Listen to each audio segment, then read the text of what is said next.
guys, ClintDarden.com, and of course the House of Biceps.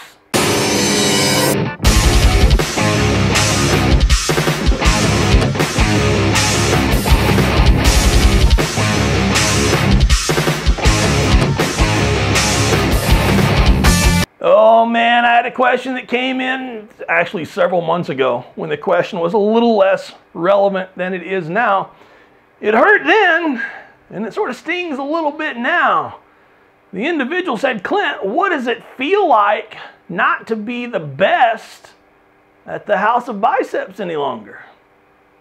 Well, you know, this question did come in several months ago, and several months ago, my training partner, Ilya, I don't think, he was beating me on Atlas stones at that point.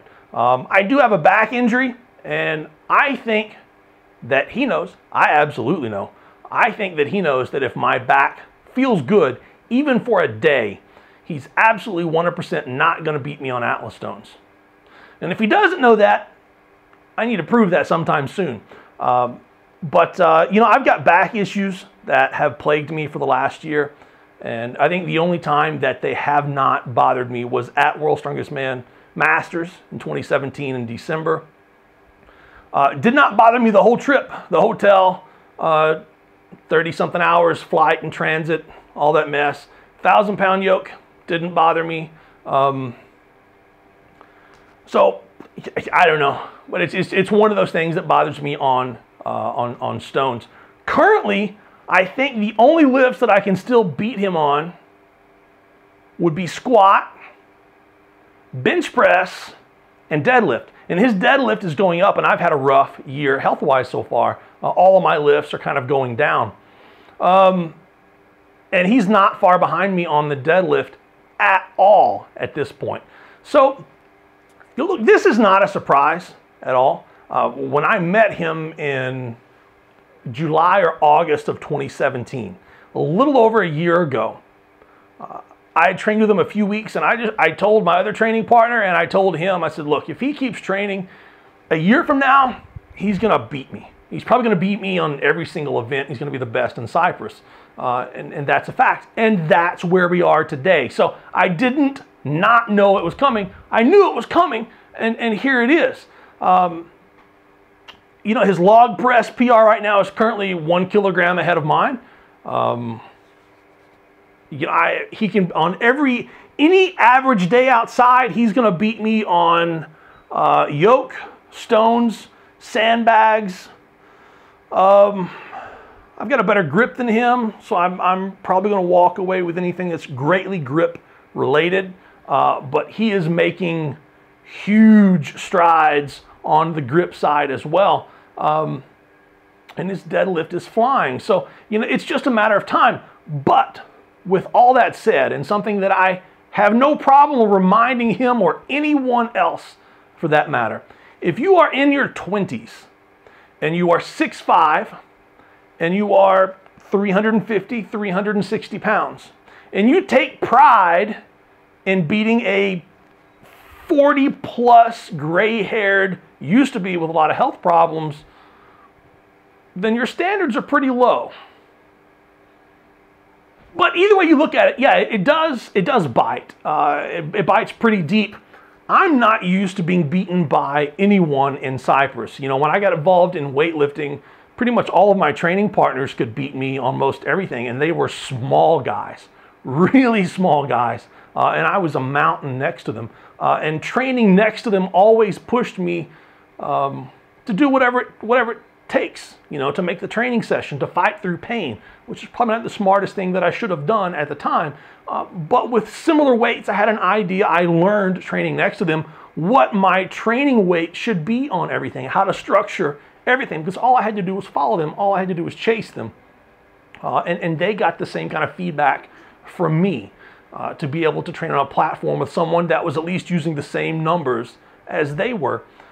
So, but, you know, in strongman, when it's your own sport, in your own gym, it is a little more difficult. It does hurt a little more.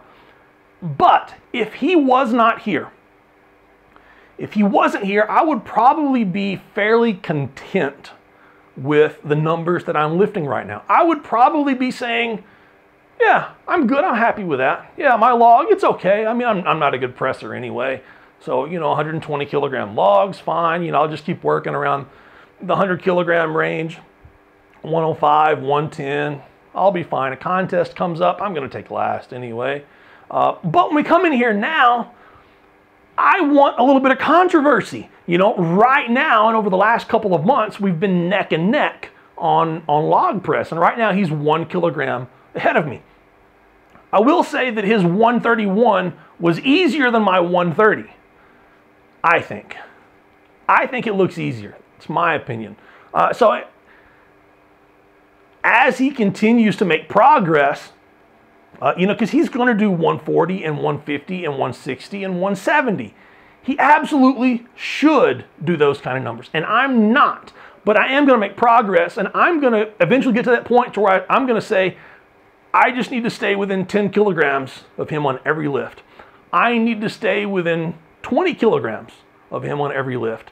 I need to find a way to beat him on something every single training session. And that is going to help me to have somebody to chase. It's going to help me to get better. I've been the top dog way too long. And I need to find someone that I can get behind and draft and just stand behind him. Because even in training, if he slips up and makes a mistake, I'm the first person to help, but I'm also the first person to drive around and attempt to pass, even if it's just for that day. I mean, that's what training partners do, right? And then, of course, I'm a man of many, many excuses, so he's still got to get to age 40, 41 before he can really say he's better than me. He's got to go through all the injuries and the tears and the breaks and the bumps and bruises and still be going in the sport to say he's better than me. Of course, by that point, I'll be in my mid-50s, and then he'll have a lot farther to go. So I'm always going to find a way to at least say that I'm better. So does it sting? Man, it absolutely stings every single training session. But I go home every single training session trying to figure out a way to beat him, trying to figure out a way to get a little bit better. I'm also trying to find ways to make him better. Not to make him better than me, but to make him better. And then find ways that I can at least chase him a little bit faster, give myself a little bit better opportunity. That's the way teams are built. That's the way progress is made, and that's how both of us will become much better strongmen, much better athletes than we ever would have on our own. Hope this helps, guys. Stings a little bit. We'll see who makes it in the end.